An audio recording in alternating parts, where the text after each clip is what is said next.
ஆதி என்னும் பராபரையே, அன்பான மனோன்மணியே, ஜோதி எனும் பஞ்சகத்தாலே, சொற்பெரிய கரிமுகனே, திருது நீக்கும் கந்தவளே, திருத்துகின்ற குருநாதர்களே, 18 சித்தர்களே, பண்பான பரமசிவமே, ஓதியே ஜோதிடங்கள் உரைப்பதற்கு நாதபிந்து வடிவாக நல்ல துணை ஆவீரே. உலகில் உள்ள தமிழ் பேசும் அனைத்து நல் உள்ளங்களுக்கும், ஜோதிட சான்றோர்களுக்கும், மூத்தோர்களுக்கும், ஆர்வலர்களுக்கும் மற்றும் இந்த காணொலியை காணும் உங்களுக்கும் அஸ்தோராஜின் இனிய வணக்கங்கள். ஜோதிடம், ஆன்மீகம், வாழ்வியல், மருத்துவம் என்ற 4 தலைப்புகளில் தொடர் காணொலிகளாக கொடுத்து வருகிறோம். அந்த வகையில் இன்று காலத்தை அடையாளம் காட்டும் காலக்கணிதன் என்று சொல்லக்கூடிய ஜோதிடர்களுடைய ஜாதகம் எவ்வாறு இருக்கும், அந்த ஜோதிட கலையை அவருக்கு அருளி தந்த ஜாதகத்தில் உள்ள கிரகங்கள் எது எது என்று பார்க்கும் பொழுது, ஜோதிடத்துக்கு அதிக தொடர்பு கொண்ட கிரகங்கள் என்று பார்க்கும் பொழுது, புத்தியை அடையாளம் காட்டக்கூடிய மற்றும் கணிதத்தை அடையாளம் காட்டக்கூடிய புதன், இது மட்டுமல்லாமல் ஞானத்தையும்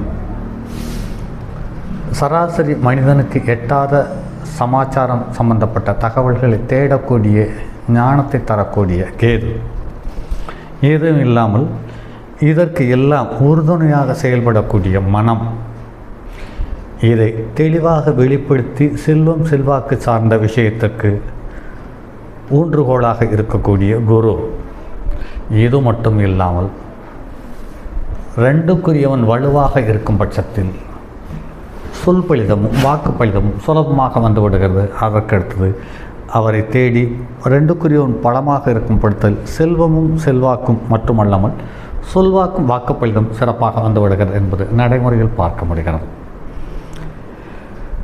அப்படிப்பட்ட நவகிரகங்களுடைய தன்மையில் எந்த ஜாதகங்கள் ஜனித்திருக்கிறதோ அந்த ஜாதகங்கள் அனைத்தும் ஏதாவது ஒரு விதத்தில் அமானுஷ்ய விஷயங்கள் அல்லது சராசரிக்கு அப்பாற்பட்ட தகவல்களை அடையாளம் காட்டக்கூடிய தன்மையுள்ள ஜோதிடமோ மற்றும் மதிமுக்கால் மந்திரங்கால் வேலையோ அல்லது தாந்திரீக பரிகாரமோ மற்றும் மந்திர தந்திர யோக சம்பந்தப்பட்ட விஷயங்களையோ அடையாளம் காட்டக்கூடிய கிரகங்கள் என்று பார்க்கும் பொழுது, புதன் கேது சந்திரன் செவ்வாய் அல்லது புதன் கேது சந்திரன் ராகு, புதன் கேது சந்திரன் குரு,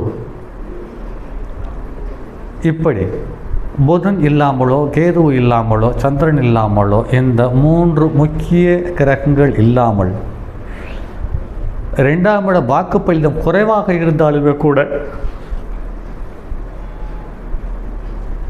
இந்த 3 கிரகங்கள் இவர்களுக்கு ஒரு பெரிய யோகத்தை தந்து விடுகிறது. ஆனால் 2ஆம் இடம் என்று சொல்லக்கூடிய வாக்குஸ்தானம், குடும்பஸ்தானம் என்ற ஒரு சூழ்நிலையை சற்று ஊன்றி கவனிக்கும் பொழுது அல்லது உற்று கவனிக்கும் பொழுது, சொந்த வீட்டில் இல்லாமல் வாடகை வீட்டில் இருந்து கொண்டு ஜோதிடம் சொல்லி ஆகச்சிறந்த பணக்காரர்களாக நிறைய ஜோதிடர்கள் ஆகியிருக்கிறார்கள் என்பதை நடைமுறையில் பார்க்கிறோம். ஆக இந்த நண்பர் 1923/2/1964 ஆண்டு காலை 9:35 ஜனனம், மேஷ லக்கணம், 3ஆம் இடத்தில் ராகுசந்திரன், 9ஆம் இடத்தில் கேது, 10ஆம் இடத்தில் புதன், 11ஆம் இடத்தில் சனி செவ்வாய் சூரியன், 12ஆம் இடத்தில் குரு சுக்கிரன்.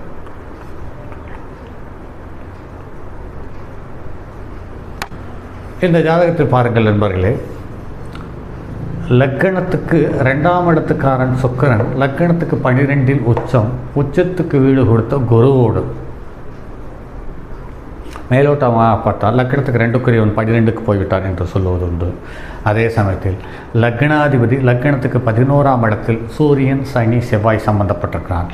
இதில் செல்வம் செல்வாக்கோடு சேர்ந்து கௌரவத்தையும் அள்ளித்தரக்கூடிய 5ஆம் இடத்துக்குறனோடு சனியும் சூரியனும் செவ்வாயும் சம்பந்தப்பட்டிருக்கிறார்கள். ஆக 5க்குரியவன் 5ஆம் இடத்தை பார்க்கிறார் என்பது சாலச்சிறந்த ஒரு தகவல். அதே சமயத்தில் இவருடைய ஜாதகத்தில் லக்னமே அசுபதி நட்சத்திரத்தில் கேதுவனுடைய சாரத்திலிருந்து அந்த நெருப்பு வீடாக அமைந்த, அந்த நெருப்பு வீட்டுக்கு திரிகோண வீடும் நெருப்பு வீடாக அமைந்து, அந்த கேது போராட நட்சத்திரத்தில் 2க்குரியவனுடைய சாரம் பெற்று லக்னாதிபதிக்கு லக்கணத்துக்கு புள்ளியை கொடுத்த கேது ஒருவருக்கொருவர் திரிகோணத்தில் நெருப்பு வீட்டில். அடுத்து சூரியன் சதய நட்சத்திரம் 2ஆம் பாதத்தில் அமர்ந்து, ஆக சூரியனுக்கு நட்சத்திரம் கொடுத்த கிரகம் அவனுக்கு திரிகோணத்தில் அமர்ந்து மேலும் வலு பெற்றது என்பது சிறப்பான ஒரு தகவல்.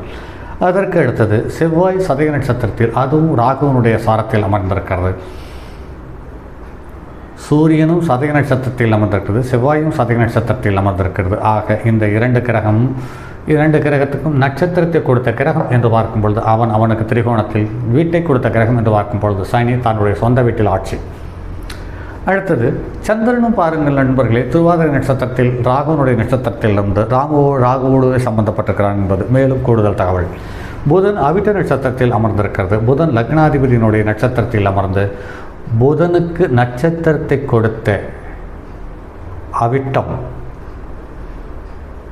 சொந்தமான செவ்வாய் தன்னுடைய 4ஆம் பார்வையால் 2ஆம் இடத்தை பார்த்து மேலும் புதனுக்கு வலு சேர்த்து இருக்கிறது என்பதுதான் இங்கு கூடுதல் தகவல். ஏன்னு கேட்டால் புதனும் நிலராசியில் தன்னுடைய 3வது நிலராசியில் அமைந்திருக்கிறது. ரிஷபலக்கணம், கன்னி இலக்கணம், மகர இலக்கணம், இந்த 3ம் நில சார்ந்த இலக்கணம். ஆக இந்த நிலம் சார்ந்த இலக்கணத்துக்கு திரிகோணத்தில் அமர்ந்து மேலும் வலுப்பெற்றிருக்கிறது. அதற்கடுத்தது குரு ரேவதி நட்சத்திரத்தில் அமர்ந்து புதனுடைய நட்சத்திரத்தில் அமர்ந்திருக்கிறது. அந்த புதனுக்கும் நட்சத்திரத்தை கொடுத்த குரு தனது ஸ்தானத்துக்கு 11ஆம் இடத்தில் வலுவாக அமர்ந்திருக்கிறது. சுக்கிரனும் ரேவதி நட்சத்திரத்தில் அமர்ந்து 2ஆம் பாதத்தில் அமர்ந்திருக்கிறது. அதுவும் சுக்கிரனுக்கு நட்சத்திரத்தை கொடுத்த கிரகம் சுக்கிரன் என்ற வீட்டுக்கு 11ஆம் இடத்தில் அமர்ந்திருக்கிறது என்பது மேலும் சிறப்பான ஒரு தகவல். சனி அவிட்ட நட்சத்திரத்தில் அமர்ந்து அவிட்ட நட்சத்திரத்தை தந்த செவ்வாயோடு சேர்ந்து இருக்கிறது என்பதுதான் மேலும் தகவல். ராகு திருவாதிரை நட்சத்திரத்தில் சுயசாரத்தில் அமர்ந்திருக்கிறது. கேது போராட நட்சத்திரத்தில் அமர்ந்திருக்கிறது. இங்கு பாருங்கள் என்பவர்களே, ஒரு அதிசயத்திலும் அதிசயம். ராகு திருவாதிரை நட்சத்திரம், செவ்வாய் சதய நட்சத்திரம், சந்திரன் திருவாதிரை நட்சத்திரம், சூரியன் சதய நட்சத்திரம், லக்னம் அசுபதி நட்சத்திரம். ஆக கிட்டத்தட்ட 5 கிரகங்கள் அல்லது லக்ன புள்ளியோடு சேர்ந்து 5 கிரகங்கள் நிழல் கிரகங்களுடைய நட்சத்திரத்தின் பிடியில் அமர்ந்திருக்கிறது. மீதி சுக்கிரனும் குருவும் ரேவதி நட்சத்திரத்தில் அமர்ந்திருக்கிறது. ஆக புதன் இங்கு அதிக ஆதிபத்திய சக்தியை பெற்றிருக்கிறது. பணத்தை கொடுக்கக்கூடிய, கௌரவத்தை தரக்கூடிய குருவும் ரேவதி புதனுடைய நட்சத்திரத்தில். புதன் நட்சத்திரத்தை கொடுத்தவன் தனக்கு 11ஆம் இடத்தில் நின்று வலுவாக இருக்கிறார். ஆக சனி அவிட்ட நட்சத்திரத்தில் அமர்ந்திருந்தாலுமே கூட தன்னுடைய சொந்த வீட்டில் அமர்ந்து நட்சத்திரத்தை கொடுத்த செவ்வாயோடு சேர்ந்திருக்கிறது. இந்த ஜாதகத்தில் வாக்குஸ்தானம் பலம் பெற்றது. அதற்கு அடுத்தது சந்திரன் கேது ஒருவருக்கொருவர் தொடர்பு. அதே சமயத்தில் புதன் குரு ஒருவருக்கொருவர் 3-11. ஆக கேதுவும் வலுப்பெற்றிருக்கிறார், சந்திரனும் வலுப்பெற்றிருக்கிறது, புதனும் வலுப்பெற்றிருக்கிறது. புதனுக்கு வீடு கொடுத்த சனி தன்னுடைய சொந்த வீட்டில் ஆட்சி. ஆக புதனும் பலமாக இருக்கிறார்.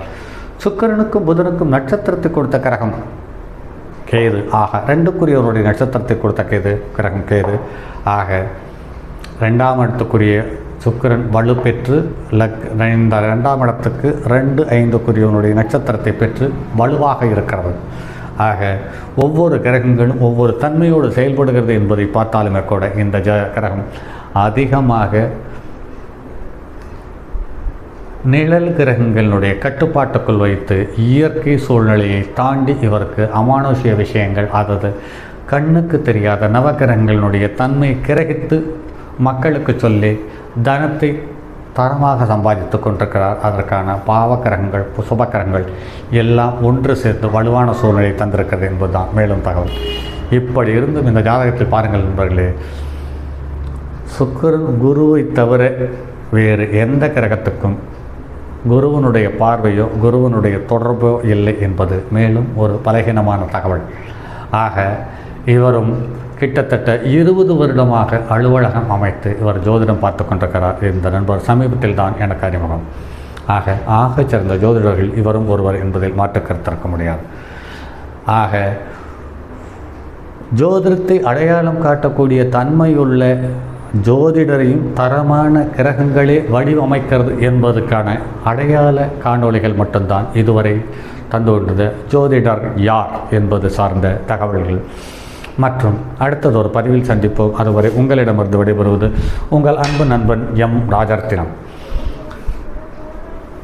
மேலும் ஜோதிடர்களுக்கு இது வளரும் ஜோதிடர்களுக்கு ஒரு உறுதுணையாக அமையும் என்பது மட்டுமல்லாமல் ஒரு ஜோதிடரை எத்தகைய தன்மையுள்ள ஜோதிடர் என்பதை அடையாளம் காட்டக்கூடிய நவகிரகங்கள் நமக்கு தெளிவாக அடையாளப்படுத்தி இருக்கிறது. இந்த அடையாளத்தை முழுமையாக பார்க்க வேண்டும். ஒவ்வொரு வலைதளத்திலும் அல்லது இணையதளத்திலும் ஜோதிடர்கள் நிறைய பதிவுகளை கொடுத்து கொண்டிருக்கிறார்கள். ஆனால் இதில் எந்த தகவல்கள் எந்த விதமான லக்கணத்துக்கு பொருந்தும் என்பது சார்ந்த தகவலை எந்த ஜோதிடரும் கொடுப்பதில்லை. ஏன் கொடுக்காமல் இருக்கிறார்கள் என்று தெரியவில்லை. ஆனால் இங்கு நெருப்பு ராசியில் நின்ற லக்கணமும் காற்று ராசியில் நின்ற லக்கணமும் அதீத தன்மையையும் அறிவையும் கொண்ட ஜோதிடத்தை அடையாளம் காட்டிக் கொண்டிருக்கிறது என்பது நடைமுறையில் பார்க்க முடிகிறது. ஆக இந்த லக்கணம் நெருப்பு லக்கணம். நெருப்பு லக்கணத்திலேயே கேது. காற்று லக்கணத்தில் 5 கிரகங்கள் வலுவாக இருக்கிறது. மிதுனம், துலாம், கும்பம். கும்பத்தில் 3 கிரகம். இங்கேயும் நெருப்பு வீட்டுக்குரிய கிரகம். அதே சமயத்தில் இங்கு ராகுவோடு சேர்ந்து, ராகு ஒரு நிழல் கிரகம், வாய்க்கு சம்பந்தப்பட்டது. ஆக இங்கே நெருப்பு வீடும் காற்று வீடும் பலமாக இருக்கிறது. ஸோ தரமான ஜோதிடரை இந்த கிரக அமைப்புகள் அடையாளம் காட்டியிருக்கிறது என்பதுதான் மேலும் தகவல். மற்றும் அடுத்ததொரு பதிவில் சந்திப்போம். தங்கமான் மழுவோடேந்தி தன்மதி தலையில் கொண்டோர் மங்கையர் பதிக்கச் சொன்ன மாமொழி ஜோதிடத்தை இங்கு யாம் உரைப்பதற்கோர் ஏமை என்னும் பிழை வராமல் காக்க செங்கன் மால்மருகன் யானைச்சரன் பதம் காப்பதாமே.